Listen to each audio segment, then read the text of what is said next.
Ola, que tal? Moi boas, benvidos unha semana máis a Canal Barbanza, benvidos a Ágora. Esta semana visítanos aquí na televisión do Barbanza Xosé Lois Piñeiro García, alcalde da Pobra do Caramiñal. Ola, que tal? Moi ben, moitas gracias por convidarme. Vostede concorreu ás eleccións polo partido Nós Pobra. Unha agrupación de electores, non chegamos a ser partido. Esa é a pregunta que quero facer. Que é exactamente Nós Pobra? Unha coalición, un movimento, un partido? Pois é unha agrupación de electores, realmente, non? Nos constituímos con esa fórmula legal, pero que é unha asamblea veciñal de xente da Pobra, que de distintos orígenes, algúns con experiencia previa en política, a maior parte non a tiñan, e que decidiron montar algo, unha alternativa diferente ao Partido Popular e as outras que existían, porque pensaban que facía falta e que era necesario ese cambio, non? Vostedes falan nos seus inicios que é unha agrupación, unha formación asamblearia, non? É asamblearia plenamente, todas as decisións tomamos ese nivel e, bueno, por poñer un exemplo, como se elixiu a candidatura, pois foi plenamente libre, votábamos todos éramos elexibles e fixemos unha serie de rondas para ir elixindo a candidatura cada dúas persoas, salvo o candidato ou candidata que se elixiu entre dous, o resto pois foi de dous en dous. Por poñer un exemplo, non, pero todo realmente participamos desa forma e tratamos de facer asambleas veciñais con todo tipo de cuestións, con a política en xeral, ou se sale algunha cuestión específica, como foi, por exemplo, esta semana pasada tivemos dúas, unha sobre o benestar animal e outra sobre o cal vai a ser o destino das naves dos areos. Decidimos facelo desa forma, sempre buscando a participación veciñal. E que tal é esa participación? Ben, a veces non sempre é fácil, non? Os veciños e veciñas, pois, a veces se centran en temas moi concretos, cando o tío mellor que es que participen máis abertamente, non? En temas da política xeral, e cando vas polo rural, pois, se tratan moitos temas moi particulares ali. Pero, bueno, realmente é o que demandan e o que lles interesa. E despois, a veces, por determinados temas, esperas que haxa máis participación e a xente este máis disposta a dar a súa opinión e non é así. E a veces sí, pois co centro de saúde sí nos pasou así, agora co tema das naves tamén hubo moita afluencia, tamén hai que decir porque presentaba o seu proxecto un arquitecto recén licenciado e entonces, bueno, conocido na Pobra e tal, un rapaz xoven, entonces era atraínte para o público en xeral e para os interesados. Con isto quero dicir que a veces é moi útil a participación, funciona, pero creo que a sociedade todavía non está acostumbrada que os políticos lle fagamos caso que nos din nas asambleas e, por tanto, todavía non creen. Unha gran responsabilidade pola nosa parte que cando fagamos unha teña as súas consecuencias despois, para que realmente sirva de algo e a xente sinta que a súa participación, a súa voz é escoitada. Un novo modelo de facer política, pero non tan novo, non? Bueno, non tan novo, non depende de onde nos queramos retrotraer. Pero, bueno, novo con respecto aos últimos anos, desde logo que sí, eu creo que sí. O que se viveu en Galicia, en España, na Pobra, pensamos que é claramente diferente. É operativo ese xeito de funcionar? Nós pensamos que pode ser. A nivel municipal é bastante claro que sí. A nivel galego, pois, outros niveles, pois, é o mellor máis difícil que as asambleas decidan, pero temos que buscar as fórmulas e neso estamos de que sempre a horizontalidade e a representatividade de xente se teña moi en conta. A nivel municipal eu creo que é moi fácil. E a veces, o que decías de si é moi útil, non, a veces para un político é difícil, non? Porque tamén, mira, fixemos outra asamblea co tema de un velorio que se quere construir na Pobra, non sei se tes noticia, e, bueno, é unha postura que o goberno ten complicada, porque é difícil decir que non a esa solicitud de licencia, pero tes un gran número de veciños detrás e veciñas que protestan, que se mostran contrarios a esa instalación, e a veces non é fácil tratar esos temas, non? Pero nós, se o facemos con cousas que son máis fáciles, pois habrá que facelo tamén, hai que estar as dúas e as maduras. Polo tanto, hai que darnos tempo e ver como isto funciona e nos pensamos que cada vez mellor. Moitas veces na vida municipal, sobre todo no día a día, hai que tomar decisións urxentes, non? Eso non pode ser levado a unha asamblea. Eso é evidente, e nós temos un programa, non temos que estar facendo asambleas cada 2 por 3 para consultar se vamos a facer isto ou non. Temos un programa que marca as nosas directrices, que explicamos o mellor posible e moi ben, creo que a cidadanía, fixemos moitos actos polas parroquias, polo centro, repartimos o programa, chegou a todas as casas, o levamos. Por lo tanto, non temos que estar facendo asambleas cada 2 por 3. E a veces sí que xurden imprevistos, que, bueno, a veces nin me dá tempo nin a consultar cos meus compañeiros del grupo municipal, hai que tomar decisións, para eso estamos aí, non? Eso non, unha cousa non debe de servir de menoscabo para a outra, non? Nas eleccións municipais nas pasadas eleccións obtiveron 4 edís, e vostede precisou dos votos de outros grupos, non? Sí. Como foi o apoio do BNG e do PSOE, non? Para acadar a alcaldía. Por que non foi posible esa coalición entre os demais partidos que garantise un goberno estable? Ben, foi moi difícil, eu creo que pola relación entre Nos Pobra e o BNG. Nos plantexamos unha posibilidade, fixemos unha proposta de como podía funcionar ese goberno. A proposta que fixemos de inicio era de chegar a 8 no goberno, contando co PSOE, cando realmente non facía falta, íamos para esa maioría absoluta, pero pensamos que era o mellor facer un... Entón, fomos aí xenerosos co Partido Socialista e o convidamos a entrar nas negociacións. Esa foi unha das propostas que trasladamos ao bloque. A outra era funcionar, que as concellerías non funcionaran de forma estanca, non houbera unha competición entre estas son as concellerías do BNG e estas son as de Nos Pobres, sino que traballamos consultamente en todas. Pode ser unha idea mellor ou peor. Non recibimos resposta, simplemente se nos dixo que non lle gustaba e que non lles valía. Vimos que non había realmente certa predisposición a pactar e, por lo tanto, co bloque foi difícil. E despois co PSOE, unha vez que o bloque non quiso pactar, pois non vimos que tivera unha actitude leal, despois de contar con eles cando non eran necesarios. Unha vez que o bloque non nos apoiou, quixeron exixir máis do que nos estamos dispostos a dar, non? En principio. Nos non vou falar de pacto, pero levamos buscando acordos máis concretos con esas dúas forzas que nos apoiaron para a investidura que co Partido Popular, e non foi fácil tampouco, non? E ao final hubo un período moi longo de tempo onde a relación co bloque, co PSOE e co PP pois era igual. Eran oposición todos e as reunións que facíamos estamos tratando de reconducilo e queremos contar máis, sobre todo co bloque, o dixemos desde un principio porque entendemos que o noso programa é moito máis parecido deles, e despois co PSOE porque tamén o programa seguramente teña máis similitudes que o do Partido Popular, e porque somos agradecidos e agradecidas. Si nos apoyaron, pois creemos que son as forzas coas que deberíamos máis contar. É algo que, de feito, o Partido Popular reclama moitas veces, non? E es bota un pouco en cara que se foron eles os que nos puxeron aquí, pois que deben ser os que se responsabilice un pouco tamén da nosa acción de goberno. Se esa situación mudase, se chegase a un mellor entendemento, sería posible aínda un goberno de coalición? Nós non o descartamos en ningún momento, nin tampouco ahora estamos nese camiño. Ahora o que queremos é, o que acabo de dicir, chegar a acordos puntuais, contar máis co bloque, sobre todo, para calquera tema, xa que os orzamentos, se os volvemos a levar, vamos a contar sobre todo co BNG, e calquera outro tema que vaya surdindo, pois o pos e o pas do ano que ven, contar máis co seu apoio que co PP. Vamos a ver se esa fórmula funciona, nos estamos ofertando e queremos que sexa así. E a partir de aí, se hai un período, digamos, de bonanza onde se pode chegar a acordos e tal, podemos plantexarnos un pacto, pero eu creo que eles tampouco fixeron nunca referencia a esa posibilidade, non? De volver a intentar as negociacións a ese nivel. Como se goberna en minoría 4 sobre 13? Moi cómodo.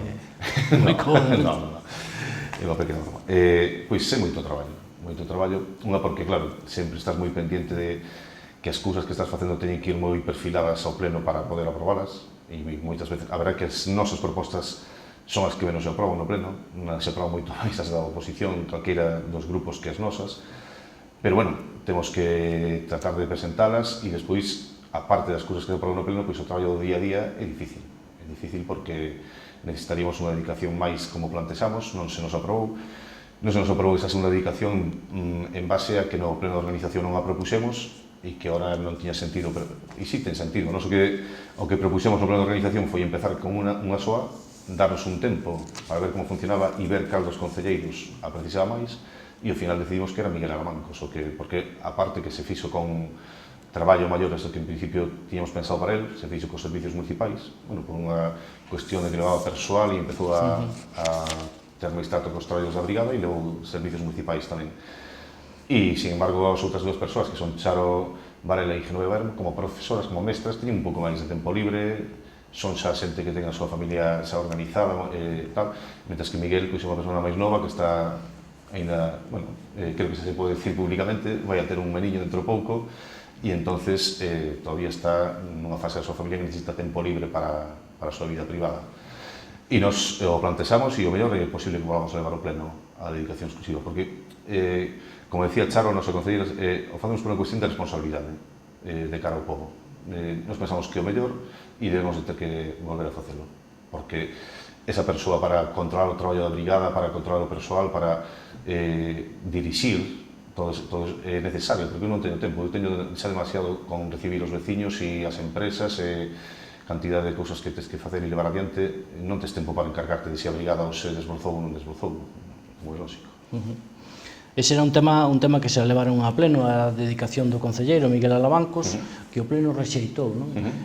Por que non se asegurou un apoio antes de presentarlo no pleno? E que sempre se nos fala deso, non? De que non somos capaces de asegurar o apoio previamente. É moi difícil cando tes unha negociación na que outra parte non se pronuncia nunca. E sobre todo nos temas nos que non lle interesa, non? No tema da dedicación exclusiva de Fito non dixeron absolutamente nada. Ni sí, ni non, ni todo contrario. Os puxemos e non houve resposta pola súa parte. Bueno, xa non nos pareceu unha boa sinal, non? Pero é o que decimos antes, temos a responsabilidade de facelo e levalo, ainda que despois públicamente podamos ser criticados porque, pois eso, queremos que unha persona máis viva do Concello. Miguel ten o seu traballo, agora está dedicando moitísimo tempo ao Concello e queremos, realmente vemos que iso é necesario, non é para nada ir por esa parte. Por lo tanto, fixemos e non houve posibilidade de asegurar ese acordo previo. E alternativas tampouco puxeron a esa dedicación? Non, cando a levamos non, desde logo. Por lo tanto, non está a ser fácil chegar a acordos coa oposición. Non está sendo nada fácil. Non está sendo nada fácil. Eles nos culpan de que non facemos reunións suficientes, de que nunca chegamos a acordos. Creo que nunca hai moi poucos concellos que podan presumir de facer tantas reunións coa oposición e para os últimos orzamentos creo que foron 4 e lle contestamos por escrito, sobre todo o Bloque, que presentou unha serie de propostas por escrito, lle contestamos punto por punto, e non vale, non sei. Nos cada vez damos un paso máis alá, do que nos acusan, pois tratamos de correxilo, e realmente, eu personalmente o que vexo unha falta de vontade. Se realmente queres ter vontade de facer os mellores orzamentos posibles e colaborar con nós, pois tens que actuar de outra maneira. Se o que te parece unha mellor estrategia é de confrontación e de intentar deixarnos sempre como ineficaces ou como que xestionamos mal, se é unha estrategia que queren levar a cabo, pois non é a que desde logo o pobo da Pobra precisa. Parece ser que é así, non hai xente da Pobra que cree que as cousas están moi tensas na esquerda, non? Nos grupos da esquerda. Por que non é posible un mellor entendemento? Ben, porque ocupamos espacios políticos similares e entonces de cara ás seguintes eleccións pois cada un fai a lectura que fai e se marca a estrategia que considera oportuna. Nos dixemos desde o principio que non vamos a facer ou deixar de facer cousas pensando dentro de 3 anos xa, sin decir sempre 4 anos, dentro de 3 anos en función dos resultados electorales. Temos o noso programa marcado, a nosa forma de facer as cousas, que pode ser, como dicías ti antes, o mellor máis útil ou menos útil, máis fácil de levar a cabo ou non, vamos a facelo. Se realmente non é eficaz e as cousas non funcionaron, dentro de 3 anos estaremos aí para ser xuzgados pola cidadanía e que emita o seu voto, pero non vamos a pensalo mentras tanto. Pero vostede non cree que esta tensión entre os partidos da esquerda favorece un pouco ao Partido Popular, que están... Sí, efectivamente, perdón que parece que me foi un pouco por os ceros dúbida na resposta anterior. Sí existe esa tensión e é por eso de que ocupamos o mesmo espacio electoral, competimos polo mesmo voto, ainda que eu quero deixar claro que creo que Nos Pobra creceu, o sea, naceu e creceu en base a moito voto do Partido Popular. O Partido Popular baixou 1000 e pico votos, viñeron directamente para nós, non foron nin para o BNG nin para o PSOE, esa é a lectura que nos facemos. Por lo tanto, competimos con todos, realmente. Entonces entramos un pouco a molestar e a facer un soco aí no medio, e entendo que pois haya que non se sinta como nesta nova situación. Pero, e creo que hai que respetar a decisión dos ciudadanos, e se veu claramente, penso que a pesar de que foi o PP o que sacou a maioría de votos, que a xente quería un cambio e que quería que realmente pactáramos e formáramos un goberno alternativo. Pero non fomos capaces, os 3 partidos, os 2 partidos e nós, de darle esa resposta. Falando do primeiro... E asumimos tamén a nosa parte de responsabilidade. Era a primeira vez que negociábamos, o mellor se cada hora faríamos de forma diferente, pero, bueno, cada un ten a súa parte de responsabilidade e penso que non é equitativa. Falando do primeiro ano de legislatura, non? Que balance faría o alcalde da Pobra do Caramiñal deste ano? O balance, pois, basicamente, sobre todo eso, a nova maneira de facer política, dar opinión aos cidadáns, ir polas aldeas, Nos fomos a casi todas as parroquias, creo que realmente nos falta ir ao Maño, creo que é o único lugar que nos falta por ir. A Ribiriña fomos hasta 3 veces a facer distintas asambleas con distintos temas. E foi un ano de axuste, sobre todo, de cuestións de funcionamento interno. Estamos todavía co RPT, que nos está costando traballo sacar adiante por todos os vicios que hai creados de 16 anos, ou se cadra máis ainda de gobernos. E despois estamos sentando as bases de proxectos de futuro importantes que poden mudar bastante a Pobra. Un deles é o das Nades das Areos. Temos previsto tamén a modificación do Polígono 2 para que se poda ser aprobada e o lugar onde queremos colocar o centro de saúde. Todavía a xente di que non se ven grandes cousas. Efectivamente non se ven grandes cousas cando sales á rúa, pero sí se ve un cambio de política radical. Nos falamos con todo o mundo que nos traen unha proposta, non é un no por resposta como era antes. Iso é un caso que se ve moi claramente na hostelería. Tamén é certo que nos damos conta de que incrementouse o mellor un pouco as queixas veciñais, porque estamos dando moitos permisos á hostelería para facer distintas actividades, pero estamos nun período de axuste agora mesmo, non? Estamos, por exemplo, co tema dos concertos na rúa, axustamos o horario e agora incluso vamos a axustar o volumen de sonido que vamos a permitir, que é algo que compete, cando é un evento, digamos, extraordinario, compete a alcaldía garantir o descanso dos veciños, pero permite incrementar o volumen o volumen mínimo que marca a lei é baixísimo, non? Ahora estaríamos no límite superando, por lo tanto, quero dicir que damos esas facilidades, falamos coa xente, a xente que ten propostas que durante moitos anos é iso que non nos lle damos a oportunidade de levar a cabo, e despois estamos sentando as bases para esos cambios máis importantes que levan máis tempo, non se cambia todo tan facilmente. E outra cousa que tamén me gustaría marcar é o traballo que pasamos, que se invierte moito traballo propio dos concelleiros e concelleiras e do funcionariado nas contratacións. Nas contratacións facemos bases, cambiamos moitísimas bases de contratación que había, quitamos entrevistas persoal que había en algunha, e sempre buscando a igualdade de oportunidades para a xente que se presenta. Nos para nada vamos a fomentar o nepotismo nin dirixir de ninguna forma a xente que poda ser contratada, para nada. De feito, é algo que notamos que lle causa bastante sorpresa ou lle causaba, xa se van acostumbrando aos traballadores e traballadoras do Concello. Eso nos fai saber que antes non era así, efectivamente. E tamén co tema da contratación de empresas facemos o que podemos. Por exemplo, no último pleno contratamos o Summer Camp, estas actividades de verán, e contratamos con unha empresa que a mesma que levaba. Se nos acusa ahora de que si contratamos a ver, bueno, vamos a ver, é a mesma empresa que o viña facendo. Para o acampamento de verán deixamos de contratar a empresa e contratamos nosos propios monitores, pero non temos tempo para facer todo. Iso significa moito traballo para funcionariados, sacar concursos, montar tribunales, e sale caro para o Concello. Entón, hai que ir nun período de adaptación. E, bueno, perdona se me estendí un pouco na resposta. No, perfecto. Mire, logros e dificultades deste ano. Como? Logros e dificultades deste ano de xestión. Dificultades, a veces te encontras con dificultades coa administración superior, non? A veces non aceptan propostas que llegas que a ti te parecen interesantes. Levamos unha para a Corna, por exemplo, para a Praia da Corna, de intentar recuperar terreo privado para uso público, pero dándolle unha salida, un beneficio a esas persoas que se chama a facer unha área de reparto. Non foi aprobada así pola Secretaría de Urbanismo, ainda que nos vamos a seguir intentando e presentar o proxecto de outra forma diferente. Por exemplo, tamén plantexamos levar unha... Bueno, que vamos a facer seguramente de todas maneiras, pero a nosa idea era facer unha caldeira na piscina que dá tamén servicio ao colexo que está ao lado, que son dous edificios, perdón, un solo colexo son dous edificios.